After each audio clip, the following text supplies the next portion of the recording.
Hundreds of thousands of people, both soldiers and civilians, are forced to deal with the effects of Agent Orange. That herbicide was used by the U.S. government during the Vietnam War to help expose enemy fighters. But now, as Q2's Samantha Harrelson reports, we must deal with the fallout.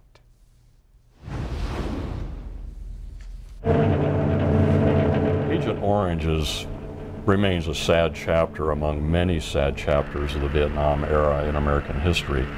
Agent Orange was a program where the United States sprayed herbicides and defoliants in Vietnam to kill off vegetation hiding of the enemy.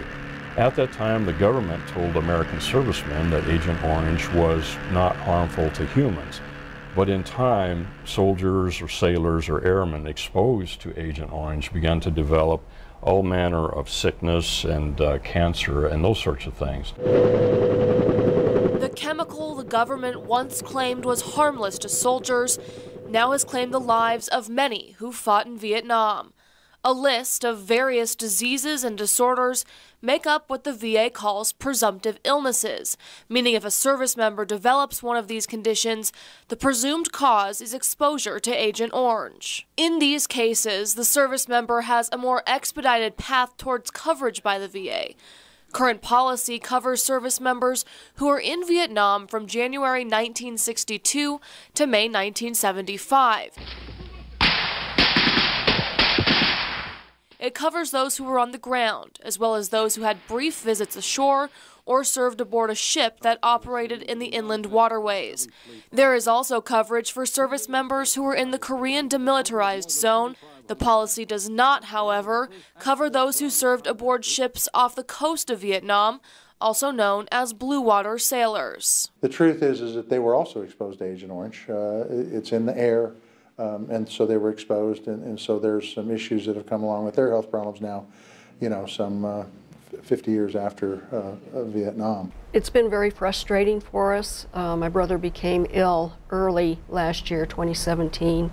Charlene's brother Peter served aboard the USS King off the Vietnamese coast. Last year, he was diagnosed with multiple myeloma, one of the VA's presumptive illnesses. But since he served on a ship off the coast, the family had to prove that Peter had stepped foot on Vietnamese soil for him to receive benefits. I do remember my brother saying that he had gotten off the ship and gone and got mail and come back on the ship. Agent Orange, I believe, is kind of a sticky substance. It's going to stick to your shoes, your clothes, your hands, and in some manner, all of these sailors were exposed to this. The VA finally found proof in a statement that Peter was in fact on the ground.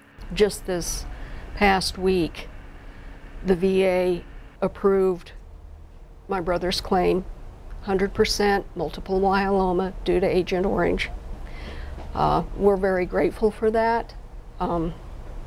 Obviously, it's still frustrating, it's still upsetting, but it's progress.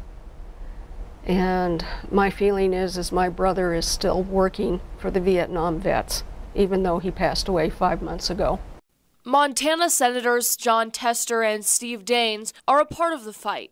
They're currently working to get legislation passed to ensure these blue water sailors are covered, even if they never stepped foot on land. But the fight is far from over. The effect Agent Orange could have on future generations is still unknown. There's real challenges here. It does bring up the point that we do need to do more research to find out, because in fact, if it does manifest itself in the next generation, we've got another set of problems that we need to deal with in Congress. Samantha Harrelson, MTN News. Thank you very much, Samantha. Now, Charlene says the VA is a colossal machine, so it should be understood that things do take time. But she also says those affected should also advocate for themselves.